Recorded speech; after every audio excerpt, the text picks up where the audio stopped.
Martin Luther King Jr. était un pasteur et leader du mouvement des droits civiques aux États-Unis, célèbre pour son engagement non violent contre la ségrégation raciale et pour l'égalité des droits.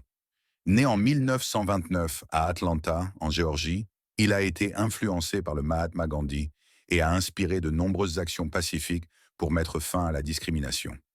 King est surtout connu pour son discours « I have a dream », prononcé en 1963 lors de la marche sur Washington, où il a exprimé son rêve d'un monde où les gens seraient jugés non pas sur la couleur de leur peau, mais sur le contenu de leur caractère.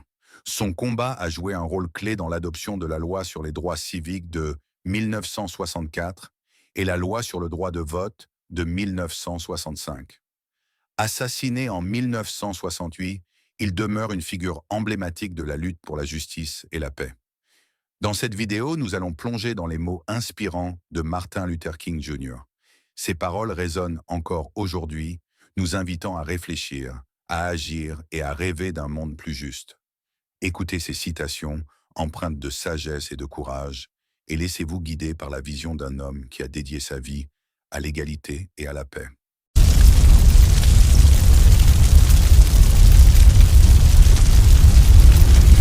J'ai le rêve qu'un jour, mes 4 enfants vivront dans une nation où ils ne seront pas jugés pour la couleur de leur peau, mais pour leur caractère.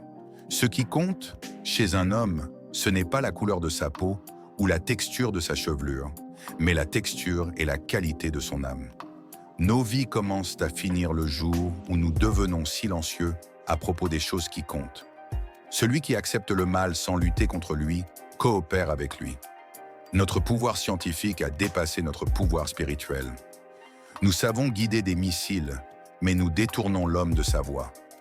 La non-violence est une arme puissante et juste, qui tranche sans blesser et ennoblit l'homme qui la manie. C'est une épée qui guérit.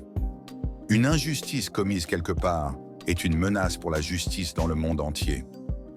Nous devons apprendre à vivre ensemble comme des frères, sinon nous allons mourir tous ensemble comme des idiots. La vraie compassion, ce n'est pas jeter une pièce à un mendiant, c'est comprendre la nécessité de restructurer l'édifice même qui produit des mendiants. Il faut accepter les déceptions passagères, mais conserver l'espoir pour l'éternité. Tout ce que nous voyons n'est qu'une ombre projetée par les choses que nous ne voyons pas. La véritable grandeur d'un homme ne se mesure pas à des moments où il est à son aise, mais lorsqu'il traverse une période de controverse et de défis. La race humaine doit sortir des conflits en rejetant la vengeance, l'agression et l'esprit de revanche. Le moyen d'en sortir est l'amour. La haine trouble la vie, l'amour la rend harmonieuse. La haine obscurcit la vie, l'amour la rend lumineuse. Si vous ne pouvez pas voler, alors courez. Si vous ne pouvez pas courir, alors marchez. Si vous ne pouvez pas marcher, alors rampez. Mais quoi que vous fassiez, vous devez continuer à avancer. J'ai décidé d'opter l'amour. La haine est un fardeau trop lourd à porter. Tout le monde peut être important car tout le monde peut servir à quelque chose. Ce qui m'effraie, ce n'est pas l'oppression des méchants, c'est l'indifférence des bons. Rien n'est plus tragique que de rencontrer un individu à bout de souffle, perdu dans le labyrinthe de la vie. L'obscurité ne peut pas chasser l'obscurité. Seule la lumière le peut. La haine ne peut pas chasser la haine. Seul l'amour le peut.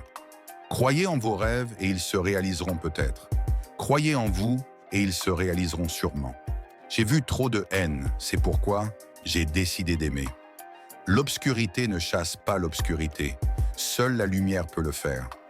Tout ce qui est fait de grand dans le monde est fondé sur l'espoir.